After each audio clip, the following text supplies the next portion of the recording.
Yaddan çıkarmayalım ki Azerbaycan'ın en büyük umuru 2020 yılda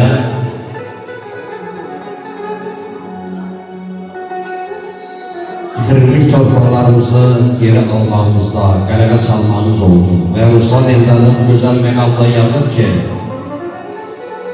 qələbə çalıbdır Azərbaycanın sevincim nə yerə nə göyə sığmaz. Azaddır Xankəndim, azaddır Şuşa, alınıb düşməndən intiqam qisas. Xocalı, Xocavənd, Ağdam, Zəngilan yandırıb illərdir sönən çırağı. Ağdərə, Kəlbəcər, Füzuli, Laçı həsrət qalanlara açıq ucağı. Cəbrayil quvaqlı, qonaq qaralı, sevinir ürəkdən yurd adamları. Qırqız yaylarına səfər edəndə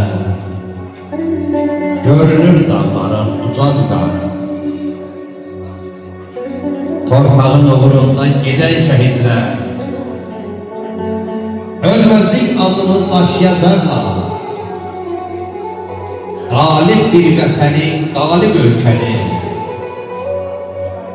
şanlı tarixində yaşayacaqlar. Allah cəb şəhidlərimizə rəhmət eləsin. Şəhid valideynlər qarşısında baş əyib, qazi qardaşlarımıza Allah'tan şəfa, yesanlara can sağlığı. Allah toy mübarək eləsin.